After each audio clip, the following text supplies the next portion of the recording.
Hello, Honors Algebra students. Mr. Lawrence here, and this is your video for the weekend. Got to tell you, this is going to be our first quiz video, and what that means is at the end of the video, there's going to be a few questions here about the video. All right, see, there they are. You'll see them again soon. Anyway, you watch the video, you listen to the things I say, and then you see if you can answer the questions. Now, it is going to count as a 2-point quiz. And I will be grading them somewhat leniently. It's not graded on whether you got the questions right or not. I will give you some feedback almost immediately, and then we'll have a chance to talk about the next day, or I can put in the next video to address a misunderstanding or something like that. Anyway, so let's get down to the video here. We're going to be translating and solving some inequalities.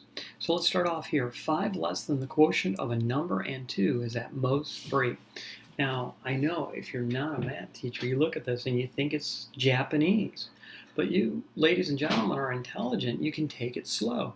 Don't try to take it all as one piece. All as one piece, you get confused, you don't know what to do, you panic, you say, I can't do it, you give up, and then nobody is happy. Let's take it in small pieces. Let's look for some key words like 5 less. We learned from the other videos that 5 less is going to mean -5, right? Remember we played the 5 less game? Quotient. There's going to be some division in here. Knowing Mr. Lawrence, he's going to use it as a fraction, right? So there's going to be some type of fraction going on. The quotient of what? The quotient of a number. What's the number? I don't know. What is the number? Let's call it n. The number and 2 is... So the quotient of a number and 2, well, I think that's going to be n divided by 2. I need 5 less than the quotient of the number and 2, so I'm going to take 5 away from that. Is at most 3. So I've got this number here, and I've got 3. Now this number can at most be 3, so it could be equal to 3. It could also be 1.5 or 2.5 or 0. Oh.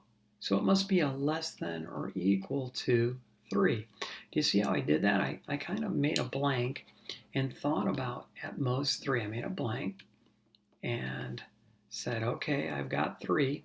And I know this unknown number here, let's put n in there if we want, can be 3. Couldn't be 4 because that's more than 3.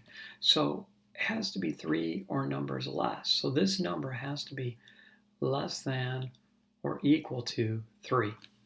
All right, well, now that we have our inequality, I'm going to go ahead and solve it. I'm not sure why I'm erasing everything, but it's all there if you want to back up the video and see it. So I'm going to add 5 to both sides. Okay, remember I listened to Saddam here. If you're going to multiply to get rid of the 2, you're going to have to multiply this term by 2, this by 2, and this by 2. I recommend doing it this way. So you can get n over 2 is less than or equal to 8.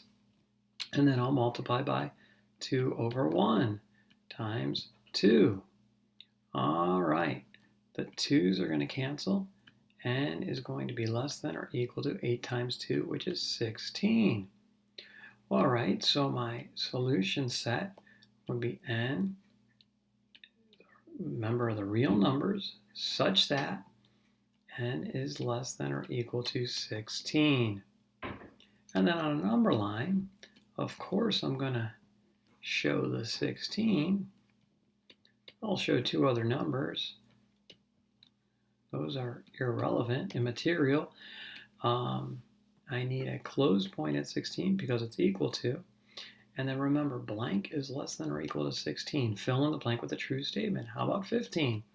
Well, I'll shade towards the 15. All right, there you go. There's the first problem. Okay, number 2 says the quotient of 2 less than 3 times a number and 6 is greater than 5. Well, let's see here. The quotient, I'm going to need division, right? Probably a fraction. The quotient of 2 less than 3 times a number. Well, what's the number? The number is n. And I need 2 less, so I'll be taking 2 away, then 3 times that number. 2 less than 3 times a number. And that's where my denominator comes in. This number here is going to be the denominator. 6 is greater than 5. Well, that one's not hard to figure out. Greater than 5. All right, now that I have my inequality written, I'm ready to solve. On a problem like this, I need to get rid of that 6 first. So I'm going to multiply both sides by 6. The 6's cancel, leaving nothing left to distribute. I'll have 3n minus 2 is greater than 30. I'll add 2 to both sides. Listening to Saddam now. 3n is going to be greater than 32. I'll divide by 3, divide by 3. So n is going to be greater than, let me see here, 32 divided by 3. Well, 33 divided by 3 would be 11. So this must be 10 and 2/3. My solution set, n is a real number such that n is greater than 10 and 2/3. Okay, on my number line. Now, some of you are going to like show thirds. I'm not going to do that. I'm going to show 10 and 2/3. But then, to make sure I understand my fractions, I'm going to show the next whole number above it, which would be 11, and the next whole number below it, which would be 10. And notice I tried to space it appropriately. I tried to make this 2/3 of the way to 11. All right. Let's see here. It's not equal to, so I'll have an open point.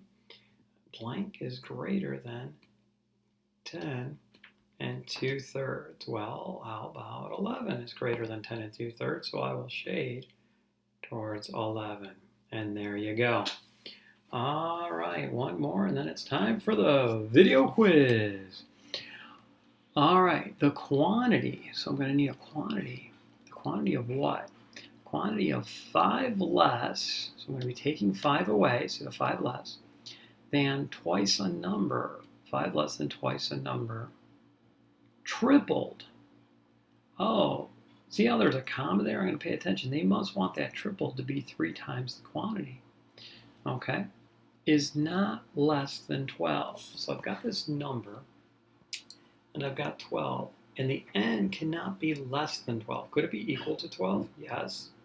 Could it be more than 12? Yeah, because it's not less. So it must be a greater than or equal to and 12. All right. Now, I'm going to go ahead and divide both sides by 3 because I know 3 is a factor of 12, and I know 3 is a factor of the left-hand side. 3 times this quantity. The factors are the quantity and the 3. So the 3's will cancel, giving me a 2n minus 5 greater than or equal to 4. I'm going to add 5 to both sides. And then 2n is greater than or equal to 9. Divide by 2, divide by 2. N is greater than 4.5, greater than or equal to. All right, so my solution set will be n is any real number such that n is greater than or equal to 4.5. On a number line, that's going to look like this. Again, I'm not going to put a whole bunch of halves on here. I'm going to use whole numbers. It's not wrong to put a whole bunch of halves on there. I'm just not going to do it. All right, it's equal to, greater than or equal to, so it'll be a closed point. Blank is greater than or equal to 4.5. Give me a number that's greater than or equal to 4.5. 5. So I'm going to shade towards 5. And there you go. All right, now for your video quiz portion here. Okay, I've got some questions here for you. Please don't do these on your notes. Find a half sheet of paper, and you can use it more than once. For one video quiz, you can use half the sheet, the top half, top side, and then when you get it back, then you can use the video quiz. You can use the back side, something like that. I'm not trying to kill a tree. Just don't hand me your notes, because if you hand me your notes, then you won't be able to look at them, because I'll have them for about a day. So go ahead and answer these questions on a separate sheet from your notes. Could just be the next page in your notebook. Make sure you put your name on it, and I'll be collecting from you Monday morning. All right, Mr. Lawrence signing off. Have a good night, everybody.